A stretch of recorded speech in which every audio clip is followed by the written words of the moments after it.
digital arena, on the app, on your smartphone, on X, YouTube, and Facebook. The Sportscast. Expect the unexpected. The Donut Bag presented by The Sportscast.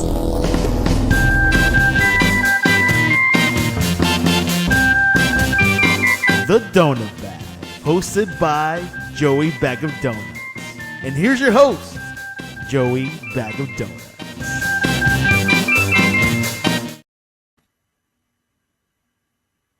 Well, what a difference a month makes.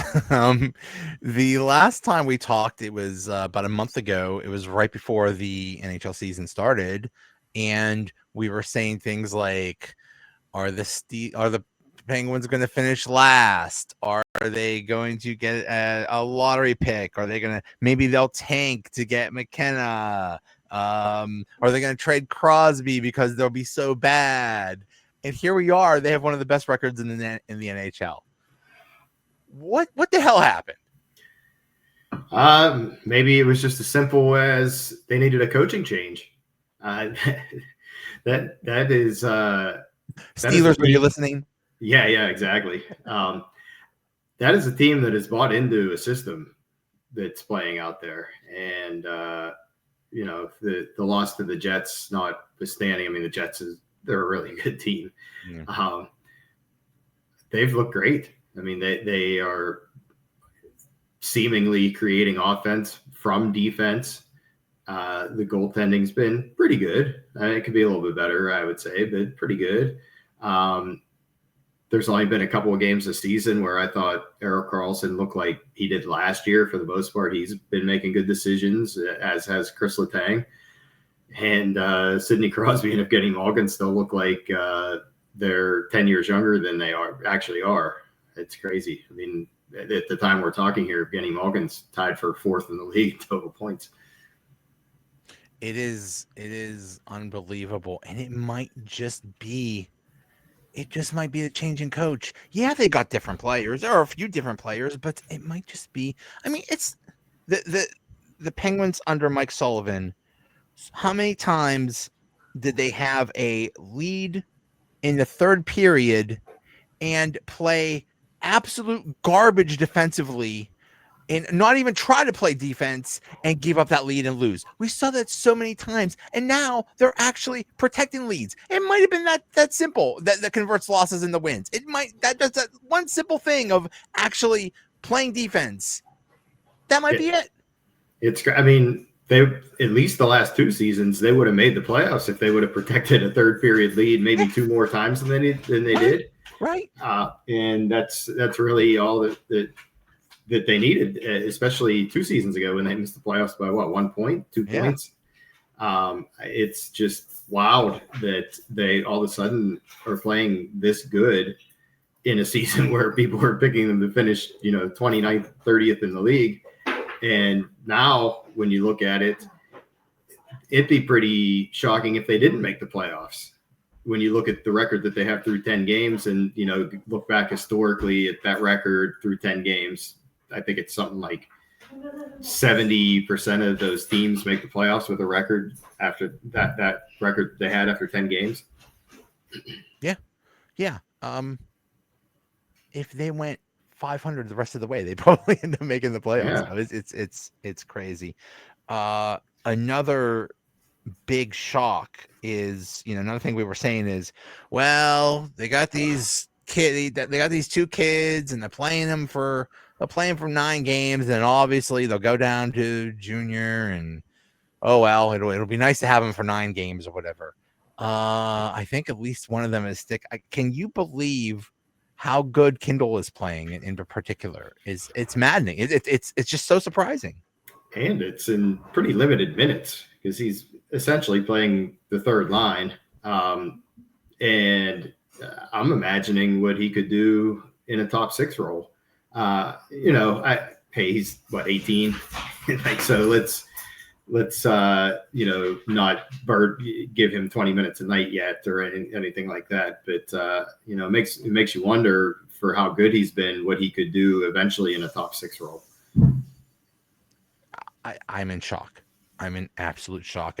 The building through the draft in the NHL just really annoyed me because it's like it was almost like drafting in baseball. Like, okay, you draft this kid, and then maybe 3, 4, 5 years from now, maybe you'll see him on the big club. And here, this kid they just drafted is on the team and contributing greatly. Like, is he just that special?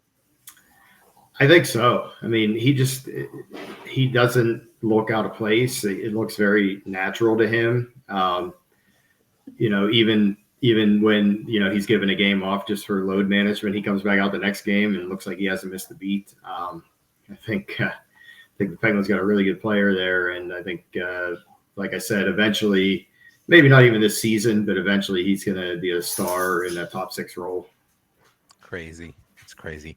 Brunick is also playing well, but it's a different situation. Do you think they're going to keep him, or is he going back?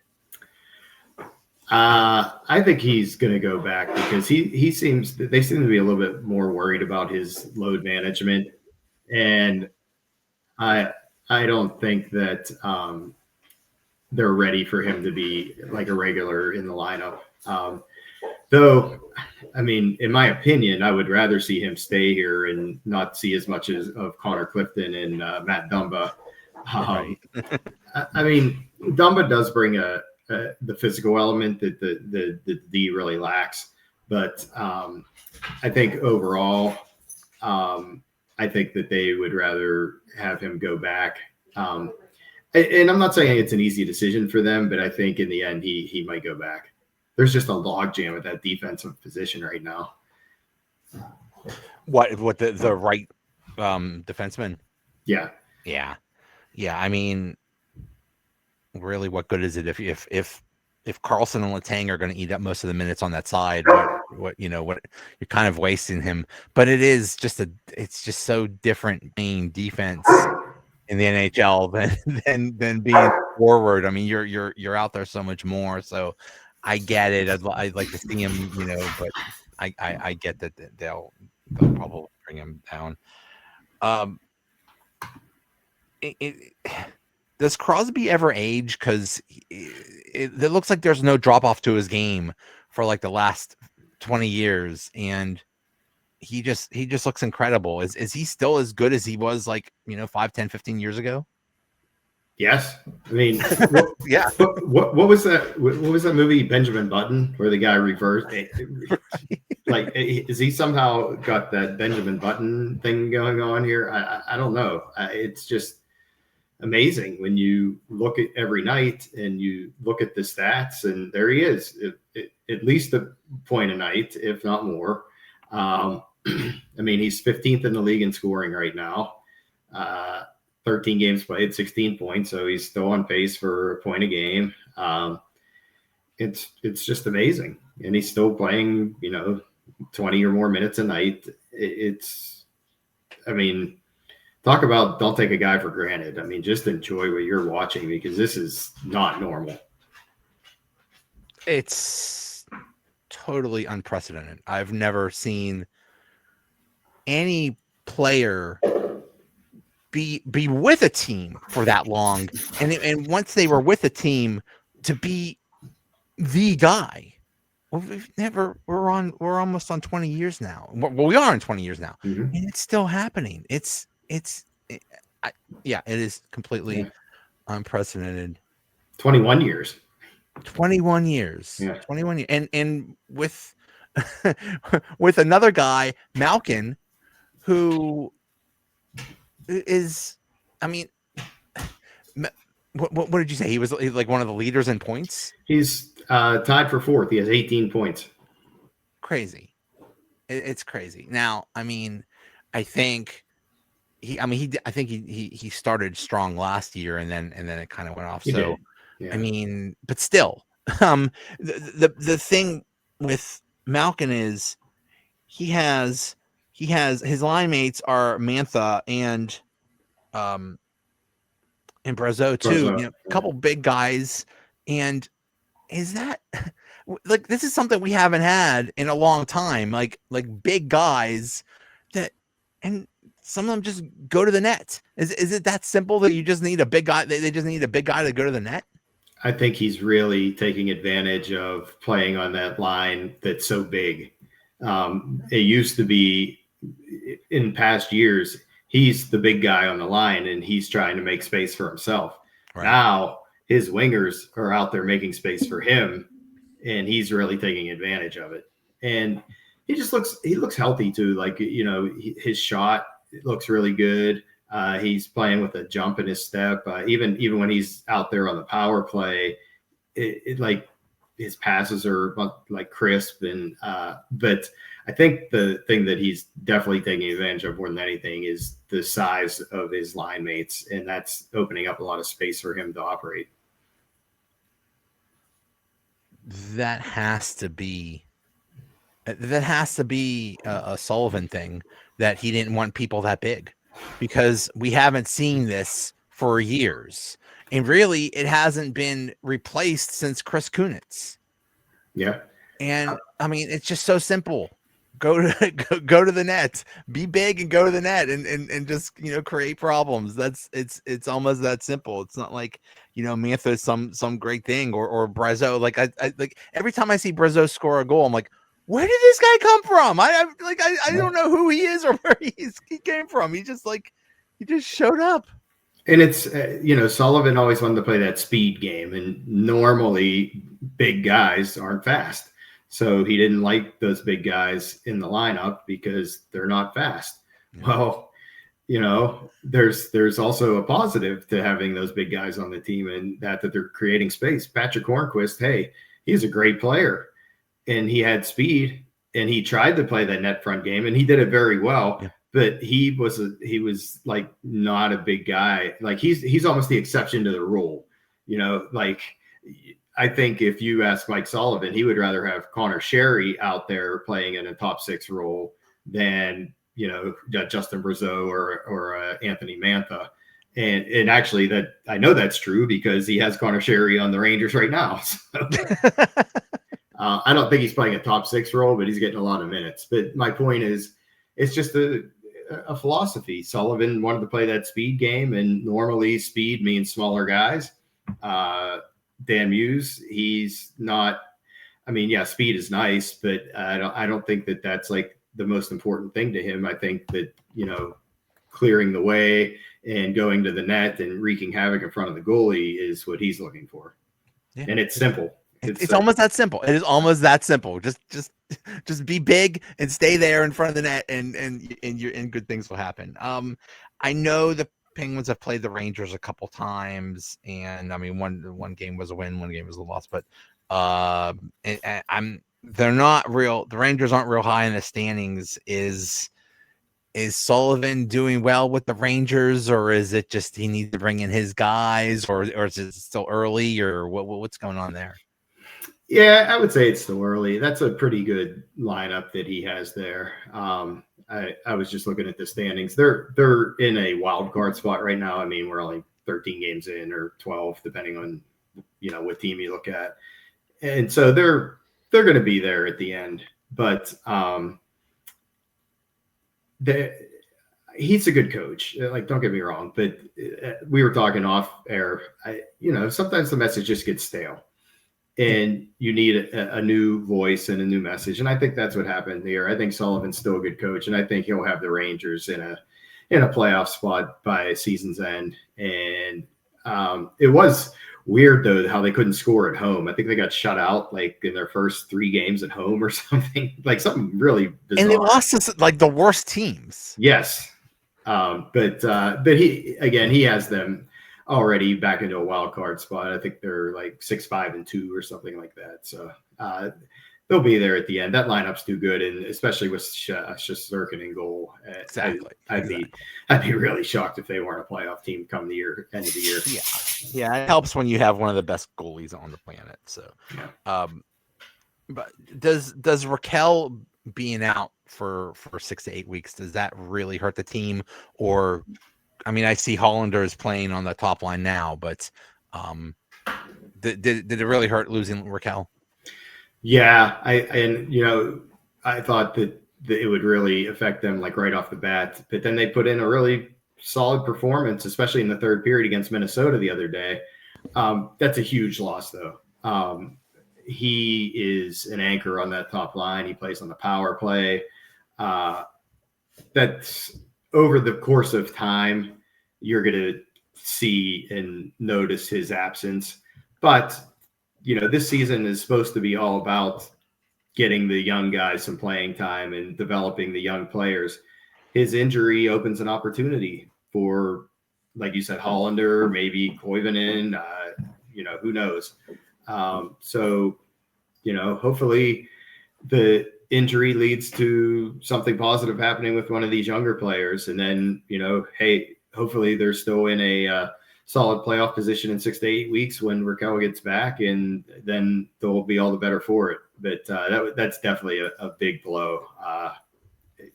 It's unfortunate.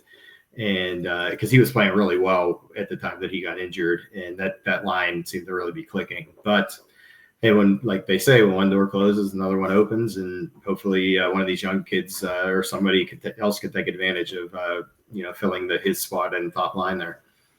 It's kind of a blessing, because if he had a really good year, it's almost a given that he was going to get traded.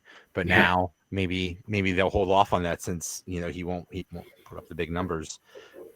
On the defense, another surprise is this Wotherspoon. Where the heck did he come from, and how did he get so good? Yeah, I actually knew a little bit about him just because, I'm always watching NHL Network and things. He's got a little bit of a mean streak in him. I think you saw that at the end of the Philadelphia game the other night. He didn't take too kindly to somebody taking a shot at him at the end of the overtime period. I think he's, good. I wasn't expecting him to be the top line defensive pair for Carlson. I thought he'd be maybe the second pair or even down to the third pair, but he's really playing well in that role. I think that he is that solid kind of defensively responsible guy to play with Carlson. And right now that looks like, other than Brazeau, that looks like the pickup of the summer so far. It's just crazy. I mean, I wasn't real thrilled with what Dubas was doing. And now he's looking like the genius of the century for, these draft picks, and they're hitting already. And basically every new acquisition is playing really well. It's just, he's looking really good right now. But also on the left side right now is Owen Pickering and Ryan Shea. Is Pickering, is he just... It sounds like he's not really impressing that much. And is it just time to call him a bust? It's getting close. I think that I was shocked when Pickering didn't make the team out of camp. Well, not shocked because he didn't have a great camp, but I was fully expecting when camp started that he would make the team. And by all accounts, he did not have a great camp. And, he gets called back up here. He's not really, wowing people. Now, again, I know he's playing as the sixth defenseman, basically. But yeah, it's getting close to, I hate calling anybody a bust, but it's time for him to prove something. Like, we thought at this point he'd be playing in a top four role, and he's barely playing as the sixth defenseman. He's, as soon as the defensive core is healthy, he's going to be the first one to get sent back to Wilkes-Barre, and that's not what you're looking for in a top prospect. He was a first round draft pick, right? Yes. Yeah. That's usually how it goes. It's such a crapshoot. It's not, you're not supposed to draft someone and they immediately contribute like Kindle. It's just so rare. Another surprise is that they're actually getting something out of Carlson. That they haven't been getting in years, for the most part. Sometimes he has his, hiccups, and he looks like he did in previous years, but he's playing solid and he's playing awesome. Like, what happened? Is he just deciding to listen to the coach? Yeah, I don't know if he's buying in, or, it looks like he's bought in, I should say. he does still have that occasional game where he looks like Carlson from like last year and 2 years ago. The overtime game against Philadelphia, there were a couple of times I'm like, whoa, what is he doing out there? Even he made a play in the 3-on-3 overtime. I was like, why would you do that? But I would say 80% of the time that he's played this year, 80% of the games, he's looked like the guy that was the Norris Trophy winner in San Jose. Yeah, I think he's bought in. I think that, again, Wotherspoon as his partner has been kind of a nice steadying force over there. And I don't know, he just seems a little bit more confident in his shot. He seems to be taking more shots and making the smart play. Now, ask me again when they're on game like 50 or 60 if I still feel the same way. But yeah, I mean, they're not going to be able to trade him without eating a significant portion of that salary. So if you're not going to be able to trade him, get something out of him. Right. Make him the centerpiece of, quarterbacking your power play. Give him 25 minutes a night. And, hopefully the results continue the way he looks right now, because he looks really good. I think he had a 3-point night last week. I forget who the opponent was, but it's like, hey, 3-point night for a defenseman. That's pretty good.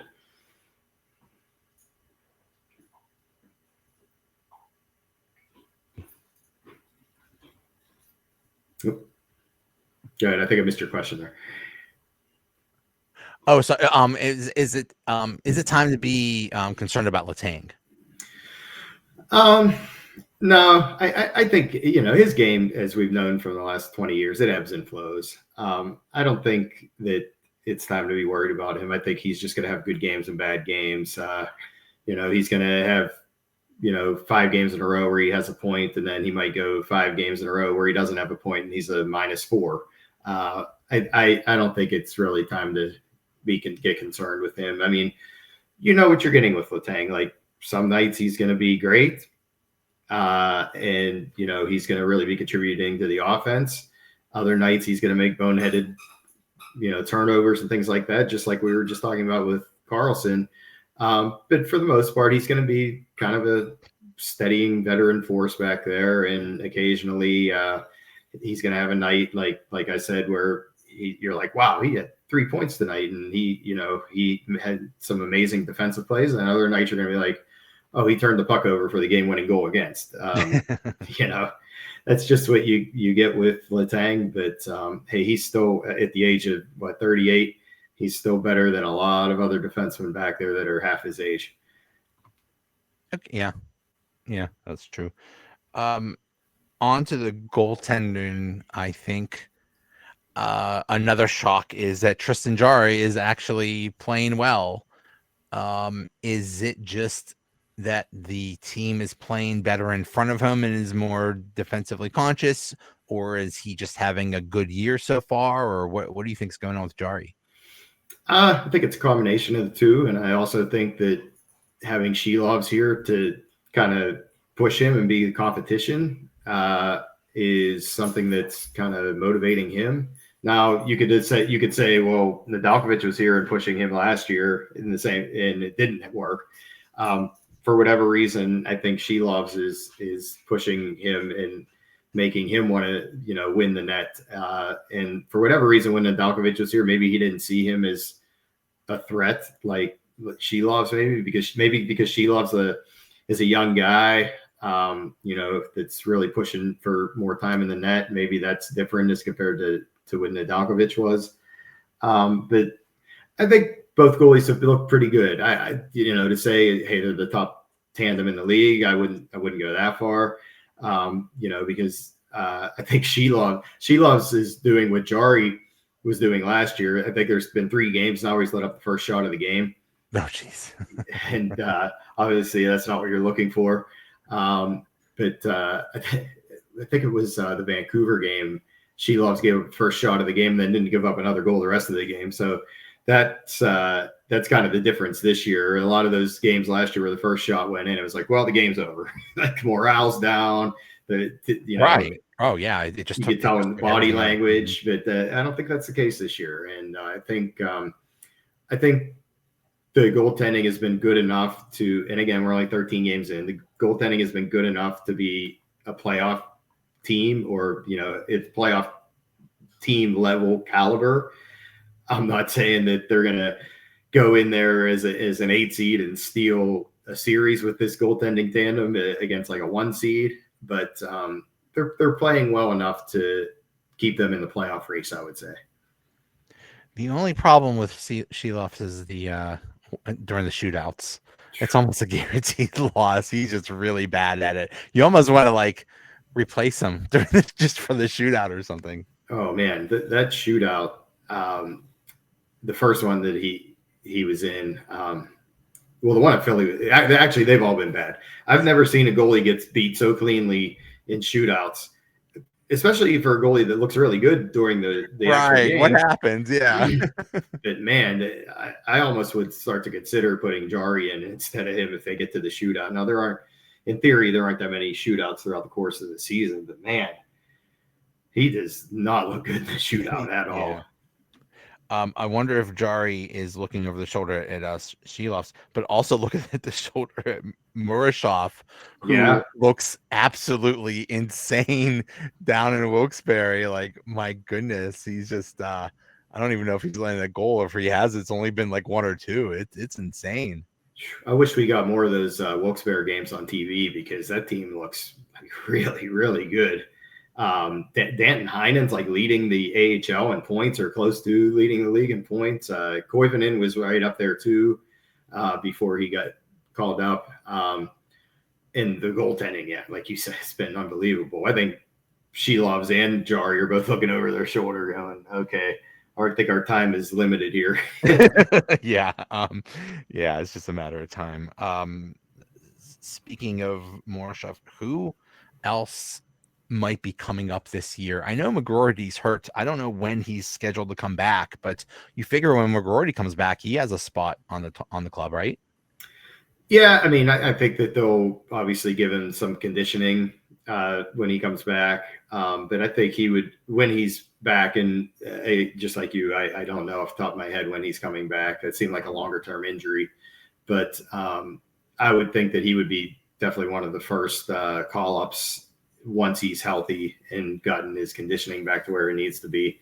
I mean, again, Pickering's been up here, Koivunen's been up. I think you're going to see guys like that go up and down throughout the course of the season. But I almost don't want to break up the momentum of the AHL team. I'd like to see them just, really stick together down there and bond as a group, and maybe even win the Calder Cup championship. I mean, that team, especially with Miroshov and net, looks kind of unstoppable, really. Yeah, they look so good. I just saw that he just started skating with in Wilkes-Barre, so maybe he might be on his way pretty soon. Unfortunately, there's going to be more injuries up here, so there's going to be opportunities for all those guys to come up here. Right. So, I mean, do you think this is sustainable? Do you think like they could keep winning like this, or not even, I mean, not winning at this pace? That would be insane, but still, just playing really well and racking up points. Yeah. I mean, I think if they stick to this system that they're playing, I think that they can, the system is just from my observation, I haven't talked to Dan Muse, X's and O's with him, but it looks like they're trying to create offense from playing solid defense, and they definitely have a much better mindset and plan to protect leads this year, which has been pretty obvious. Just those two things alone will get you points in this league. They've actually come back in 2 or 3 games this year to tie it up and, get that overtime point in games that last year they would have never got that overtime point. And, a couple of the games where they got the overtime point this year, they really had no business getting a point in.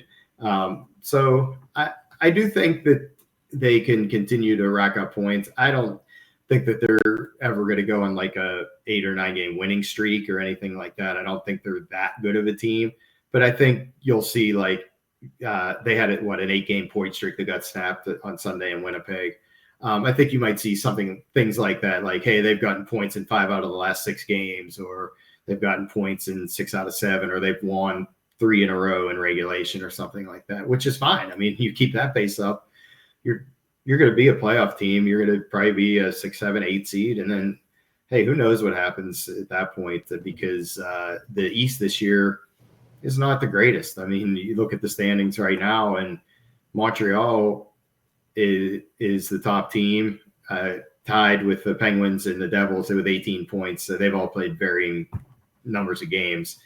But, I mean, then you look down below the wild card line, and there's the Capitals, who were, I think, the number 1 team in the East last year, as far as record-wise, and the Panthers, who were the 2-time defending Cup champ, and Toronto, who's always supposed to be the Cup, contender. They're well below the wild card line.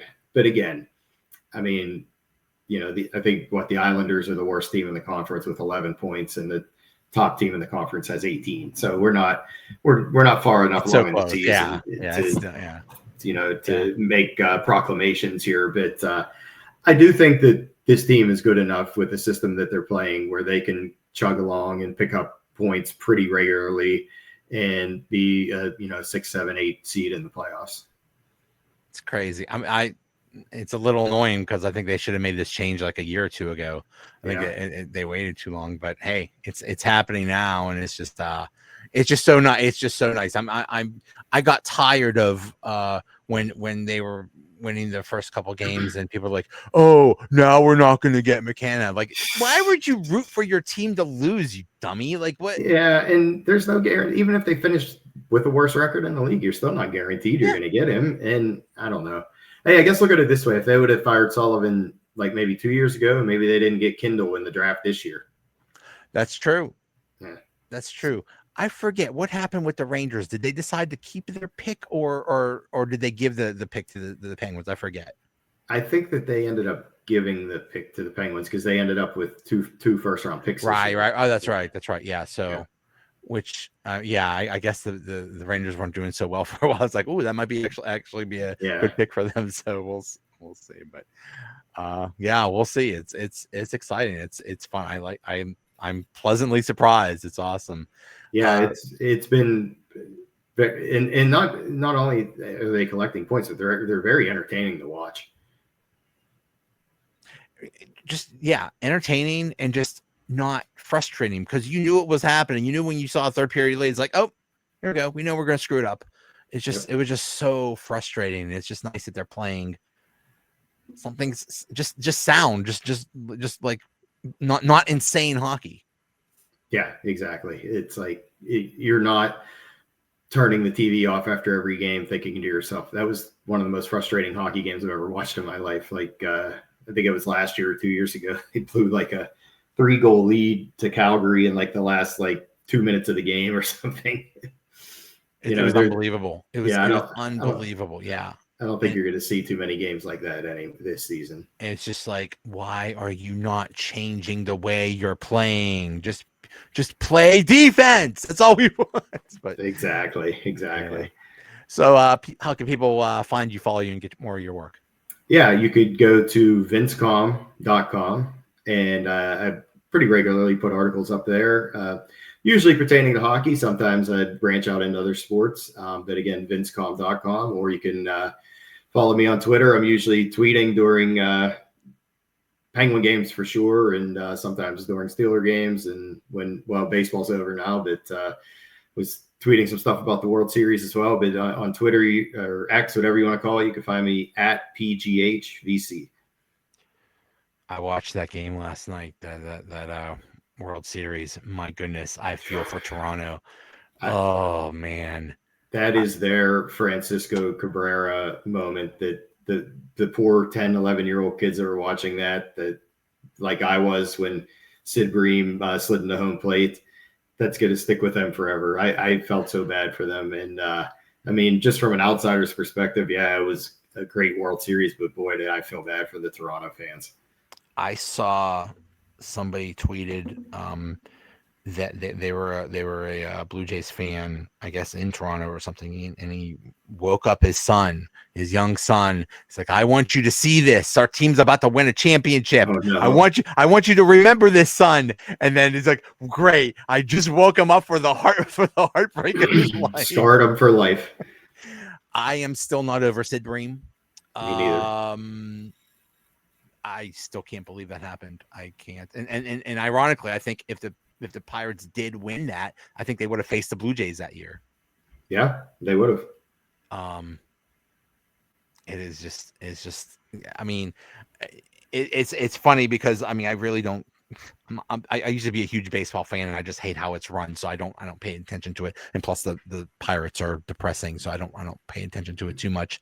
But wow, did I become a Blue Jays fan that night? I was rooting for them so hard, and when they were up in the ninth inning, and that I mean that they had their closer in the ninth inning. That guy is.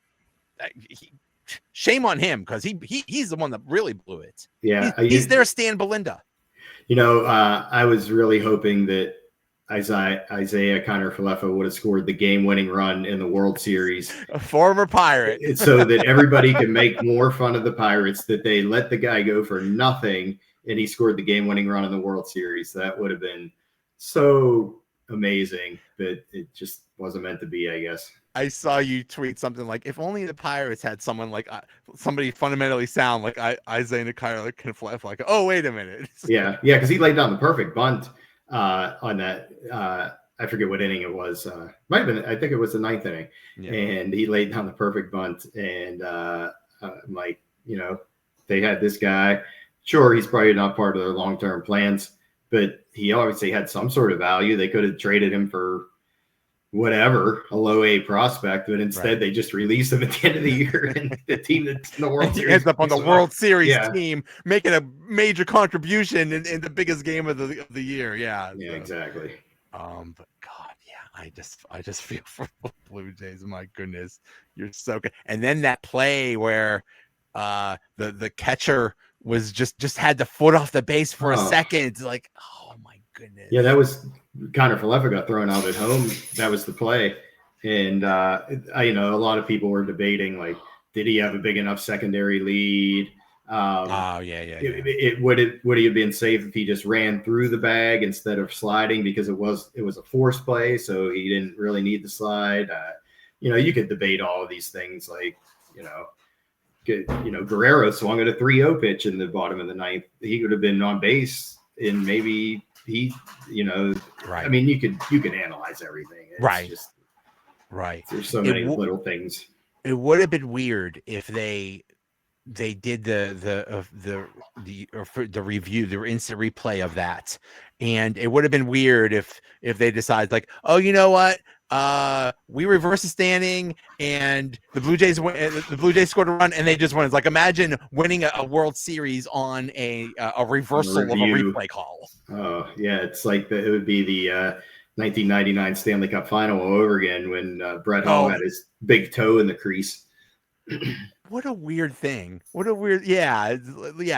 you have one little millimeter in the goalie crease, then it's not a goal. Meanwhile, now they're just knocking goalies over and it's okay. But at the time, like, you had one little piece that's disqualified. And then I think they changed the rule, like, literally the next day. They're like, okay, we don't care about it in the crease anymore. Yeah. I mean, was that Buffalo and Dallas or something? Yeah. They still talk about that. They're still. I know it still haunts Buffalo to this day. It's oh my goodness, and that just makes it's sad, really. Buffalo, Chicago. Now you see actually Montreal doing well, but all these teams that are in the Detroit's going into these rebuilds, like these 10-year rebuilds that take forever. It's like, man, that just has to be depressing. It's like, oh yeah, wait till the future. I mean, it's like, in baseball, you're screwed because there's no salary cap. And right. You could be in hell forever. But in hockey and in a salary cap sport, you could get better quickly, but they're not. No. Yeah. Baseball's so frustrating. And yeah, can you imagine the Penguins not being in the playoffs for what's it for Buffalo now, going on past 10 years, I think. Crazy. Yeah. And they see what's his name with the? Did they trade him to the Knights? Eichel. Yeah. They said like that was a draft where they could have had McDavid, but they ended up with the number 2 pick. It's like, oh, we settle on Eichel, who is still very good, and that did not end well. and then now I mean, Eichel's still one of the best players in the league. I just looked it up. Buffalo hasn't made the playoffs in the last 14 seasons. Oh, God. Yeah.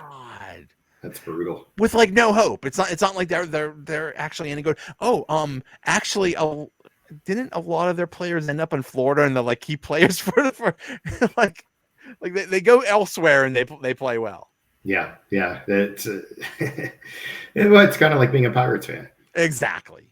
I can't wait till Paul Skeens is winning World Series for the Dodgers in a few years. That very likely be the case. All right. Hey, thanks so much for coming on. All right. Anytime. Thanks. All right, I'll see you.